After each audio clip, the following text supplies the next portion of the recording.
Assalamualaikum warahmatullahi wabarakatuh. Hajimashite, watashi no name wa Ziko desu. Saya dari kelas 13 Hija'a akan menjelaskan mengenai lampiran 25 tentang karya wisata. Pembahasan. Di sini saya akan membahas mengenai pengertian karya wisata dan juga karya wisata di Jepang dan perbedaan dengan di Indonesia. Pengertian karya wisata. Karya wisata adalah suatu kegiatan yang dilakukan untuk berwisata dan juga terdapat aktivitas edukasi atau pembelajaran di dalamnya. Sedangkan menurut KBBI, karya wisata memiliki arti kunjungan ke suatu objek dalam rangka memperluas pengetahuan dalam hubungan dengan pekerjaan seseorang atau sekelompok orang.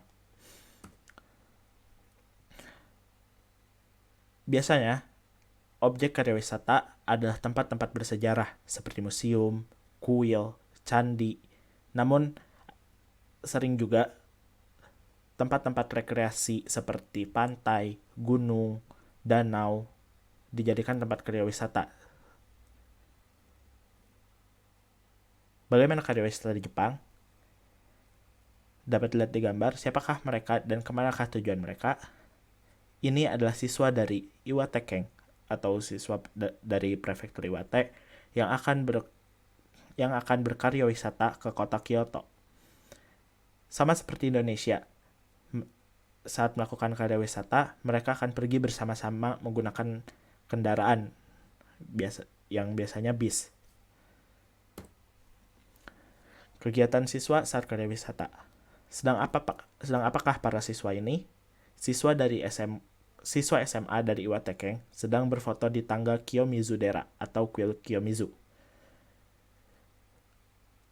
Tak jauh berbeda dengan di Indonesia, siswa-siswa yang melakukan karya wisata biasanya akan melakukan foto secara berkelompok maupun sendiri-sendiri sebagai kenang-kenangan bahwa mereka telah datang ke sana untuk melakukan karya wisata.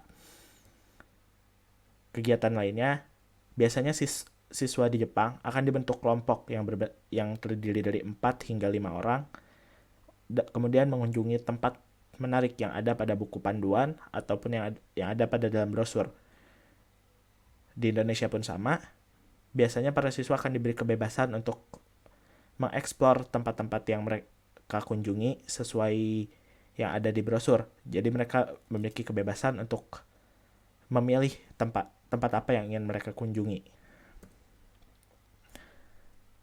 Sedang apakah para siswa ini? Siswa sedang menikmati makan malam di ryokan atau penginapan tradisional Jepang dengan menu khas Jepang yaitu sukiyaki yang terdiri dari sayuran, jamur shiitake, bawang daun, sawi putih, sayuran hijau lainnya. Dilengkapi dengan tahu putih, daging sapi, dan juga telur. Jika di Indonesia, penginapan tradisional sudah tidak terlalu banyak, sehingga biasanya para siswa akan menginap di tempat-tempat penginapan biasa. Kemudian, santapan yang mereka makan pun tidak terpaku pada satu menu. Biasanya mereka akan memakan makanan yang telah disiapkan dan tidak ada menu khusus kecuali di tempat mereka melakukan karya wisata terdapat menu khas di sana. Setelah makan malam adalah waktunya untuk membeli oleh-oleh.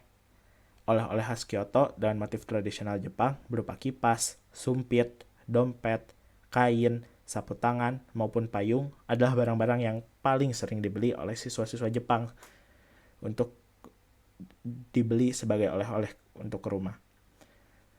Foto di sebelah kanan adalah kue khas Kyoto bernama Yatsuhashi yang terkenal sejak dulu. Kue tersebut berisi ang atau selai kacang, tetapi sekarang isi kue sudah disesuaikan dengan kesukaan orang zaman kini, yaitu ada yang berisi coklat, selai stroberi, dan lain-lain. Di Indonesia pun sama, siswa-siswa biasanya akan mencari oleh-oleh dengan berupa barang khas yang ada di suatu daerah seperti misalkan kendi ataupun gerabah, tergantung kemana mereka melakukan karya wisata.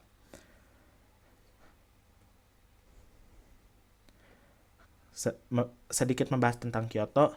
Kyoto merupakan kota yang memiliki banyak peninggalan bangunan kuno di Jepang dan pernah juga menjadi ibu kota Jepang. Kyoto banyak dikunjungi siswa sekolah dari berbagai daerah di Jepang untuk berkarya wisata. Jika di Indonesia, Kyoto ini seperti misalkan Yogyakarta, tempat yang memiliki banyak bangunan sejarah dan sering dijadikan objek karya wisata oleh siswa dari berbagai daerah di Indonesia. Oh ya, sebelum ini mari kita sedikit di sini saya akan sedikit menganalisa sebuah video untuk menjelaskan bagaimana siswa-siswa di sana melakukan karya wisata. Di sini ada sebuah video Samurai Museum in Shinjuku, Tokyo.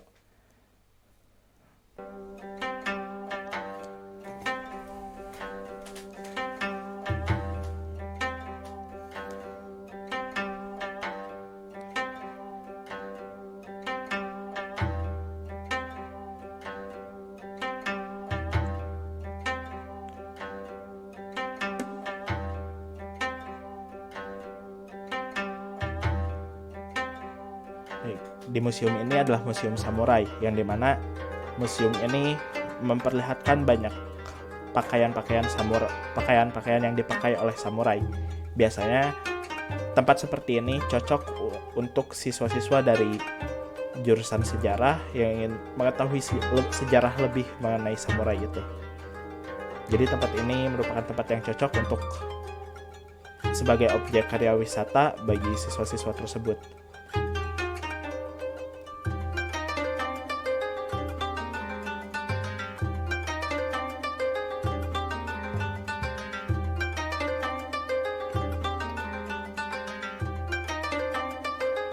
Di sini, siswa-siswa dapat melihat berbagai bentuk mulai dari perisai, baju, dan juga katana yang dipakai oleh samurai-samurai zaman dulu.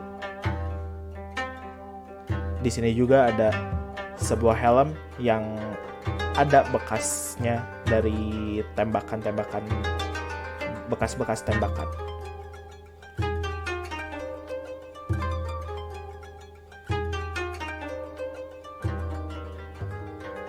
Selain mengenai samurai, di sini juga ada barang-barang lain yang dianggap berhubungan dengan samurai.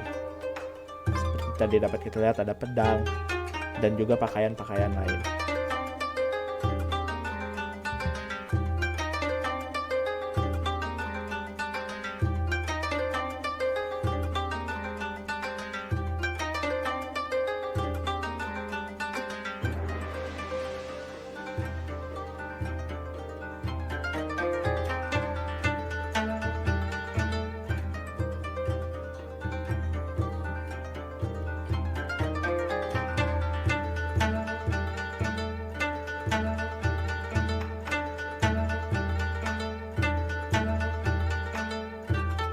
Di sini juga ada seperti gambaran bagaimana samurai dulu bersiap-siap dalam menggunakan baju perang mereka.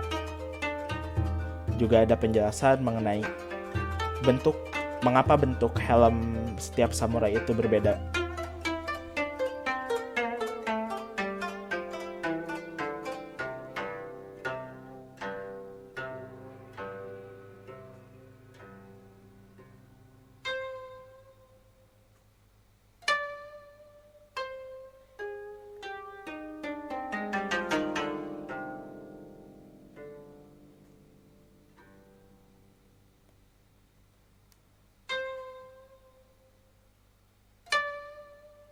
Ada juga senjata-senjata yang digunakan dulu pada saat zaman samurai yang bisa dibilang masih belum modern seperti senjata-senjata zaman sekarang.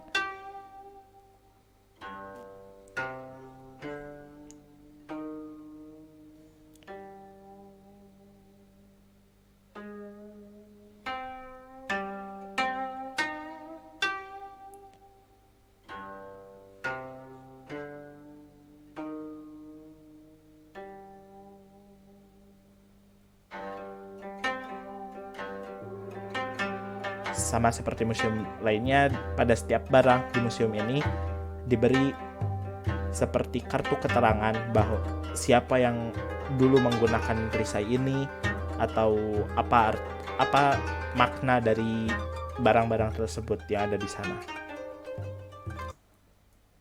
Baik, kembali ke sini. Nah, setelah itu, bagaimana jika di Indonesia?